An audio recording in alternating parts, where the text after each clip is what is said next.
Bonjour et bienvenue à ce nouveau numéro de Destiny Camp Insight. Donc pour ce Destiny Camp 7, nous avions promis des top speakers et nous avons tenu parole. Donc venu tout droit d'Afrique du Sud via Paris, nous avons, j'ose le dire parce que c'est le cas, le professeur Watchman Dinte, professeur de chimie organique, c'est ça, à l'université de Johannesburg. Mais la plupart du temps, il a été proche d'un grand homme de Dieu qui a influencé toute une génération. Le professeur Zacharias Stanifomom, qui aussi était un homme de Dieu, bien évidemment, un pasteur, un leader spirituel.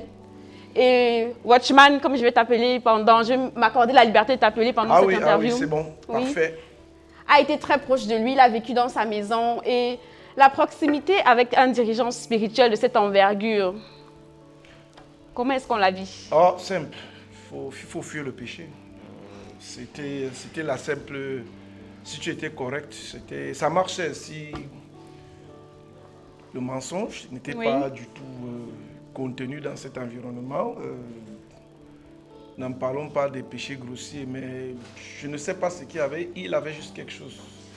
Donc si tu vivais dans le péché, tu tendais à le fuir. Si tu ne travaillais pas dur, tu tendais à le fuir. C'est comme ça. Et toute personne qui l'a connu savait que si ça n'allait pas, s'il y avait un déphasage entre Dieu et toi dans ta relation avec Dieu, tu tendais à être très inconfortable et autant que possible l'éviter. C'est le résumé. Non seulement éviter les choses négatives, mais il y avait une atmosphère d'essayer de pousser de l'avant, de presser de l'excellence, de faire le meilleur que d'être Dieu. Le meilleur de soi-même. C'est ça. C'est comme ça que je vais décrire ça. D'accord. Et tu as parlé de l'importance de la sainteté dans son environnement. Ouais.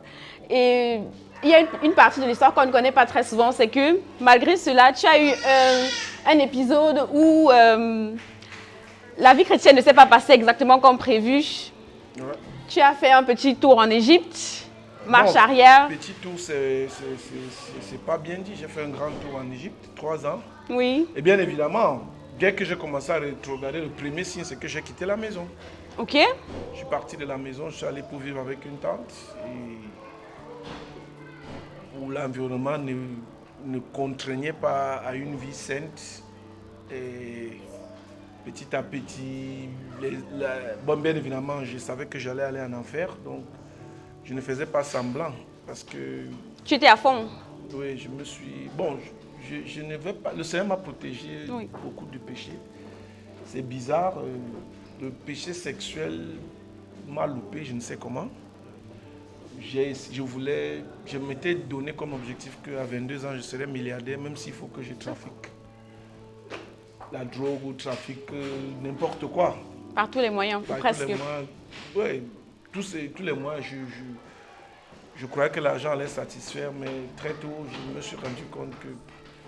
parce qu'il y avait un moment, un ami à moi, dont le père était extrêmement riche, avait volé une mallette d'argent, que je dise comme ça, et on achetait tout ce qui nous plaisait. Et c'est ce jour que j'ai découvert que l'argent ne satisfait pas. Et comment s'est passé le chemin retour? Parce que plusieurs parfois... J'ai cherché la satisfaction, j'ai essayé, l'argent n'a pas satisfait. Oui. J'ai essayé la drogue, l'alcool, un certain nombre de trucs, rien n'a marché.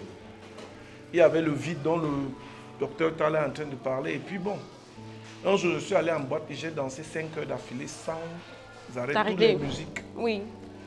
Et à la fin, j'étais lessivé, fatigué, épuisé. Et je suis arrivé dans la chambre, à la maison,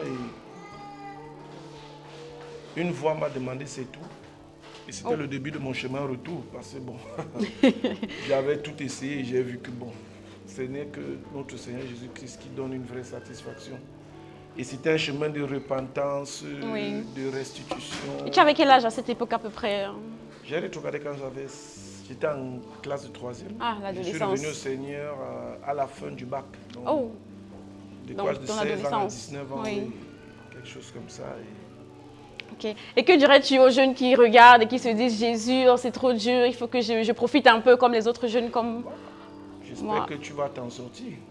Si tu veux t'amuser avec le feu, il faut être prêt à être brûlé. Je ne connais pas ménager, je ne vais pas te séduire, c'est une question de suivi. Si tu veux aller te faire brûler, vas-y. J'espère seulement que tu as une mère qui prie, et un père qui est un homme de Dieu qui va prier pour toi. C'est ça qui m'a sauvé. Effectivement. Et je connais tout un tas de mes amis. L'histoire est triste. Et pour une raison, pour une autre, comme on dit souvent, la vérité ne nous plaît pas. On préfère les mensonges. Malheureusement. Donc, jeune homme ou jeune femme, Jésus est suffisant. Pardon. Si l'un de nous allait se faire brûler, c'était pour que nous tous on apprenne. Apprenons même des animaux. Apprenons même des animaux. Les animaux savent ne pas se retrouver dans certaines situations. Oui. Gloire à Dieu. Amen. Donc, merci beaucoup, Watchman, pour ton précieux temps et nous te souhaitons un voyage sain. Bonne continuation de séjour en Allemagne. Merci. Et voilà, donc rentre bien en Afrique Go du Sud. Destiny Camp, go. Au plaisir de te revoir très bientôt. Ok, merci. Bye. Au revoir.